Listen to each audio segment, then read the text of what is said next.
become mini debates, as you know, throughout the election season. This just happens to be a primary candidates debate. Before we begin, I'd like to tell you a little bit about how the format is going to go this evening. Hopefully all of you have a program in front of you, trying to reduce the echo between us. I'd like to welcome this evening my co-moderators, which I don't get all the credit. I've been doing this for years with Aaron Schweitzer from The Source, and now we're very happy to both welcome Curtis Vogel from Zolo Media and the Central Oregon Daily. So big round of applause for these two as well. We all come up with the questions together. Tonight is considered, and your agenda says so, if you open to the front and side, what we consider a modified presidential style. And the reason we like that is because it means your candidates are still timed in their answers. They get about 60 seconds and 30 for rebuttals. We also do something unique a lot of people don't do, which is we offer each candidate an opportunity to ask a question of their challenger as well. We've done that every year. And then also the bigger style of it is that we get an opportunity for audience Q&A. I will say this, it goes fast by the time we get out to the audience, and you're going to want to absolutely 100% keep your questions succinct, just as much as you are all going to want to keep your answers succinct, those of you on the panel to my right over here. And even though you're given 60 seconds for most all your answers, as well as your opening and your closings, and 30 for your rebuttal, even shorter is always appreciated, of course, on that. But it is a wonderful thing to be able to be in this room and have such a style with the Q&A. I'd like to introduce to you not only our candidates, but some of our wonderful sponsors. How about a big round of applause to Tim Merrill Brewing East Side Club?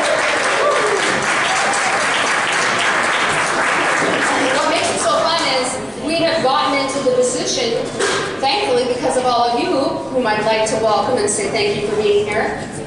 We were getting waiting lists. It was getting very hard to turn you away and not let you be at something like this where you can weigh in and get great information in a different setting.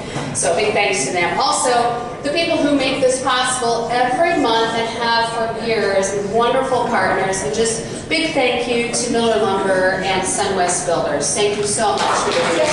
One lap for that. And then, of course, Bentel and all our media partners. It's been fabulous to be a part of it. And now we have a bite, a beverage and a bite for y'all to have. So thanks for being a part of that.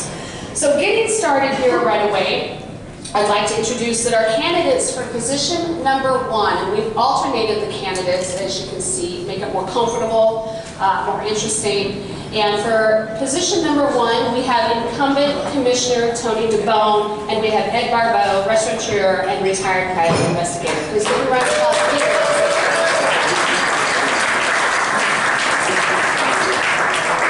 And for position number 3, we have incumbent Commissioner Tammy Bainey and Patty Adair.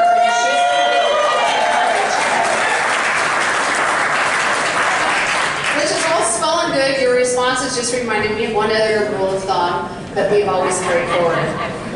Please, out of civility and courtesy, keep your high-end applauding and your booing to an all-time minimum. All right? I'd also like to thank any of our board members and our advocacy council members that are here. Could you please either stand or raise your hands if you're part of our Bend Chamber Board of Directors or our Bend Chamber Advocacy Council, for sure. Big round of applause. We sure appreciate it.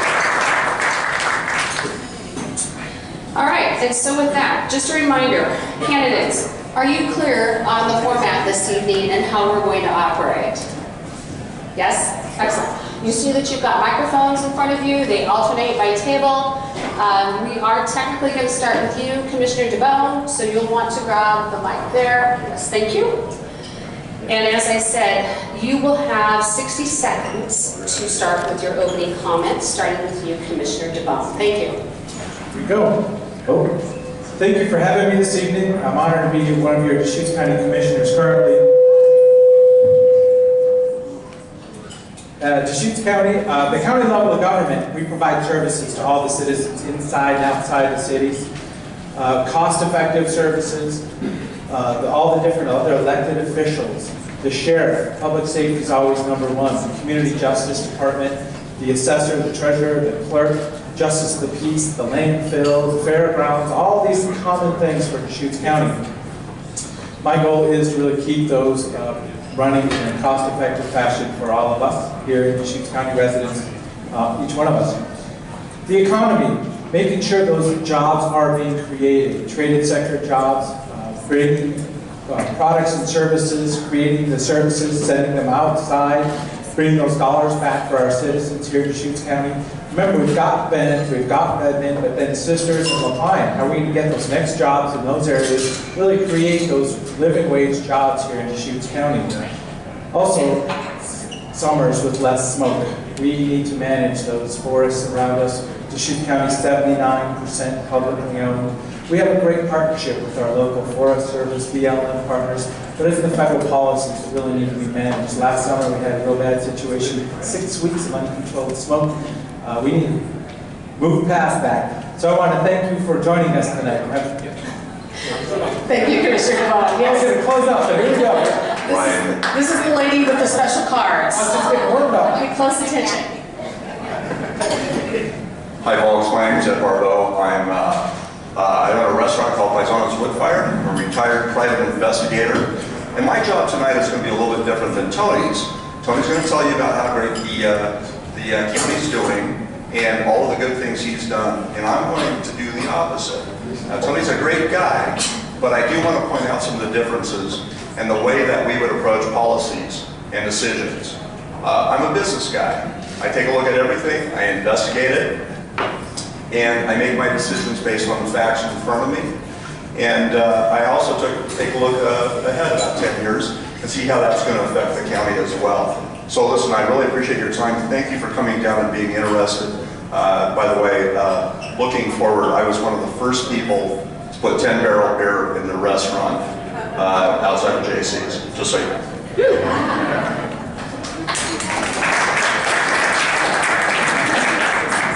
Commissioner Beatty, and then Patty and Derek. And I would get off this stool, but getting back on it is a challenge, so I am standing. I want to thank you very much for being here. I am honored to serve this community, and I was raised in Deschutes County, and I'm just thrilled to be able to see all of you coming out to understand about your local government. You know, there are three things that I see in terms of county government that we provide. One, public safety. Two, we provide infrastructure, transportation, planning, those sorts of things. And number three, we provide critical services to our most vulnerable residents. Those are veteran services, we provide health services, mental health services, and those are critical to the success of our community. So through my time serving you as a county commissioner, one thing that I've learned that's critical to success is the ability to bring people together. Our community is not where we are today by chance, it's intentional. And so I would add that we have cut your taxes, increased services, and stayed out of the paper in terms of when the recession hit. We were not at the top of the heap of the pile for counties, suggesting that we could not financially take care of our needs. So I'm thrilled to be here. Thank you for coming out to learn about your local government, and I'll turn it over to my opponent.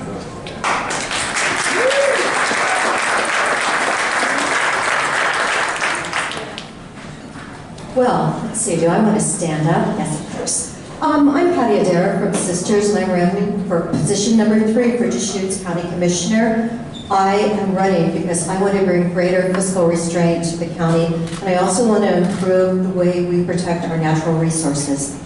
I believe in safeguarding the taxpayer money, and I will work 100% of my time in Deschutes County. I'm running against an opponent who spent several days a month in Salem working for Kate Brown, and I feel like it's a full-time, 100% job being a Deschutes County Commissioner. We've got to stay in Deschutes County. It's incredible. Our county salaries, I don't know if you noticed, but in December, they were given a significant raise of almost 4%. They already get an automatic raise every year, and they get a cost of living raise. County employees are paid more than the private employees in Deschutes County. It's a really big difference, so please keep that in mind. The county population in the past 12 years has gone up over 24%. But what I'm really concerned is the fact that the general fund for property tax has gone up over 60%.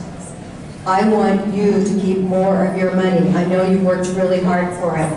I'm Patty Adair, and I have to end. Thank you. We're going to have to keep an eye on these totally understandable, especially just coming out. So with that, we'd like to start. We have approximately 6 questions, as I had informed you via email. None of the candidates have seen the questions in advance, as I have mentioned. And you have up to 60 seconds to answer. Commissioner DeBone, we'll be starting with you, and Aaron will kick us off. Thank you.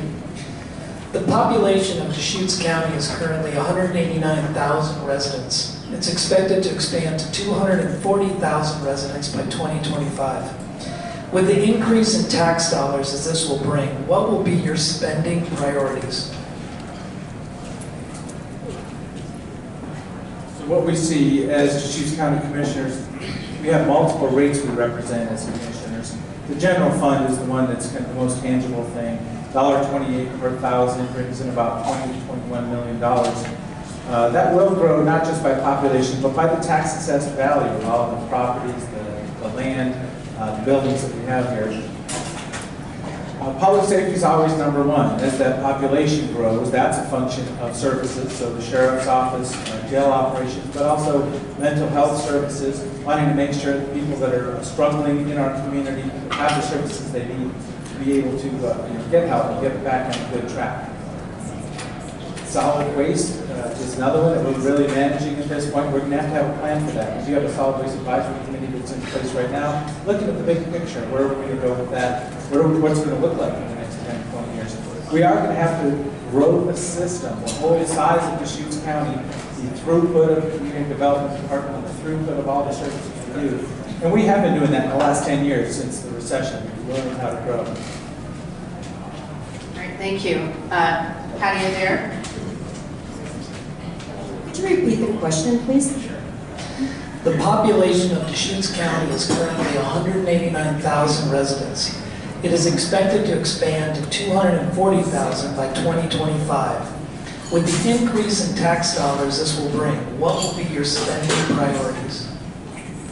Actually, I'm a native Oregonian, and I am so concerned with the fact that our schools are in the bottom of the United States. And I realize that even America's school position in the world has gone down, but I really want to focus on schools. I know that the property tax portion of our bill is pretty minor. I believe it's around 10%, but our education, currently analyzing some bills, I see it's over 50% for schools. But you know what? We really have to train our youth. I really want to focus on the youth of Oregon. I don't want to see us at the bottom. I want students graduating. I want the jobs to be there. And I feel like that really needs to be one of our focuses if we are going to succeed in America as a state. We don't want to be at the bottom. It's embarrassing. So please think about it. What can we do to make our schools more effective? And you know, we have safety, there's all kinds of other issues, but first of all, let's get our children educated again. Thank you. Ed Margot? Well, the first thing when we talk about public safety is I'd buy a new radio system. I'd buy one that works so that our police and fire districts can communicate with each other. That would be one thing that I'd want to see happen. Number 2, school safety, very important. That goes hand in hand with education. I want to make sure that Oregon kids, Oregon schools, Oregon jobs. We've got a new 4-year university. I've got grandkids that are going to be entering the high school system pretty soon. I want to make sure that they can have a job where they don't have to leave town for this. That's important to me. I think that's important to a lot of parents. So the way I want to do this is I want to rev up businesses to advocate for Central Oregon. I want to see if we can stimulate our economy even more with all of the taxes that we'll be doing. A couple of things. Workforce housing. I want to get the builders working on that. I also want to make sure that the county is economically stable. I want to plan for future budgets and downturns in the economy. I think that's important, and I think that's often overlooked. Thank you. Commissioner Bainey? So first I would do what we did last year, which was valuation was up, and so we actually returned some of your money to you. So I would watch valuation, and I would make sure that we are not taking in more than what we need to provide services. But I would also look for gaps within our system, and I will tell you that our children's system of care for mental health services, which is paid for through the state of Oregon and also through the federal government, does not even come close to meeting the needs for our kids. Another place in which we've enhanced services, of which I would look as well, veteran services. So we were able to take general fund dollars and put those and invest them into veteran services locally. Veteran services officers provide incredible services. Our wait times were at 12 weeks, and with that investment, we got that down to 10 days. So I would look for ways in which we could, first and foremost, not take more than we need, and second, look for system gaps. The sobering station, which may come up as well, we have a crisis respite center and sobering station. Those are services that are not currently in our community or actually on this side of the mountain. So I would look for ways in which we would do that through partnering with other cities as well. So, thank you, Commissioner. All right.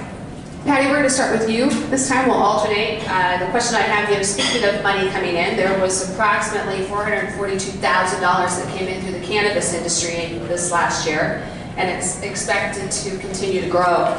Is the money currently being spent well? And if not, where do you think that money should go?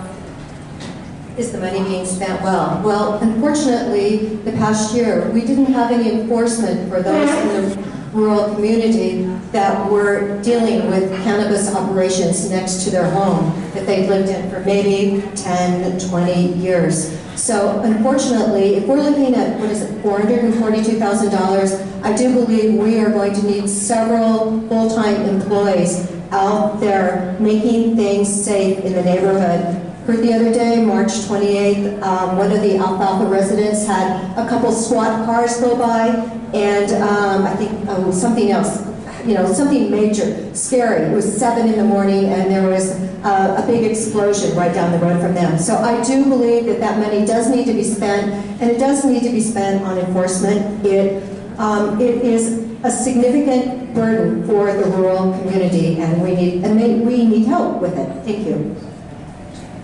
Ed?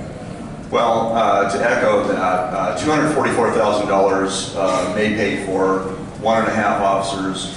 OLCC is not regulating right now, no investigation, no enforcement. So a lot of the burden falls on law enforcement.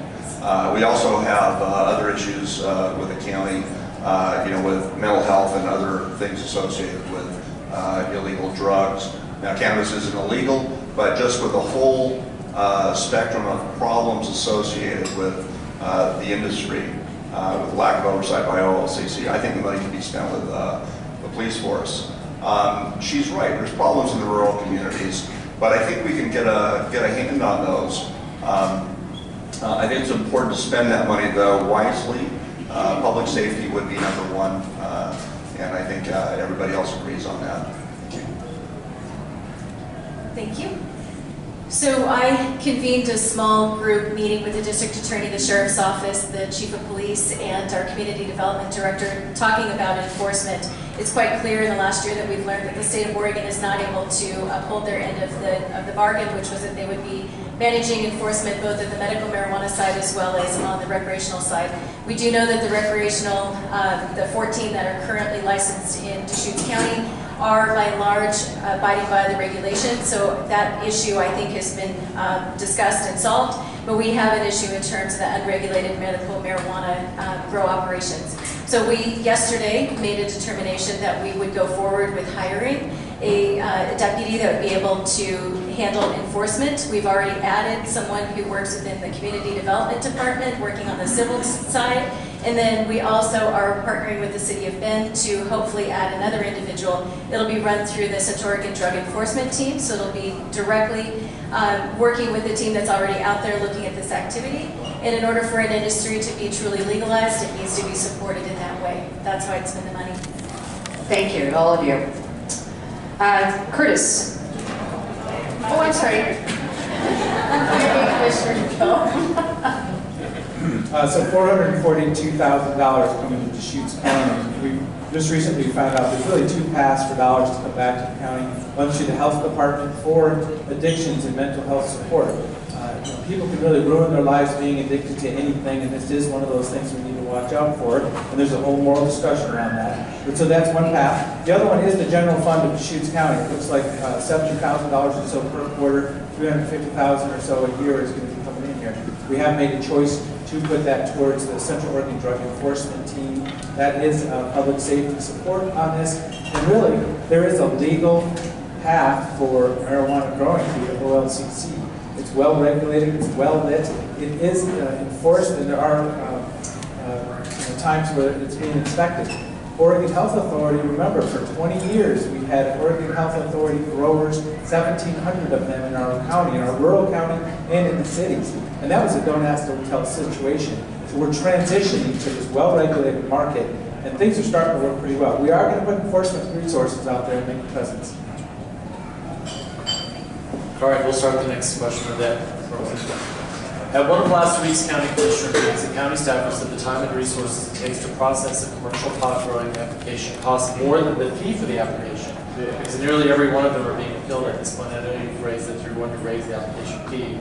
But even despite that, what is it about the current regulations that's failing right now, and what needs to be done to fix it? Well, first thing, I want to go back to one thing he said because it's important. He said that OLCC is regulating. No, they're not. They said at a meeting a couple of months ago that it was going to be a year before they had trained staff. They're not ready for investigation or enforcement. I think that's in the minutes. So, no, we can't rely on law enforcement to take care of everything. With OLCC, by the way, I own a restaurant with alcohol. If OLCC wasn't regulating what I did, we'd have a lot of underage alcohol purchasers and more drug trade. But to your point, if you're going to raise the fees, $1,500, $2,000 to cover the costs, the county should have known this in advance. This wasn't an issue that was a surprise to anybody that was going to cost so much. I guess my question to the other commissioners would be this. Why is it about 1/3 the price for those same permits in other counties? Are our county employees that much more expensive than, let's say, Crook and Jefferson or Jackson County? Are they that much more expensive? Thank you. Mr. Bailey. Thank you. So the reason is that Deschutes County has the most restrictive regulations in the state of Oregon, and there's a reason for that. We have urban and rural. We have a unique mix in Deschutes County.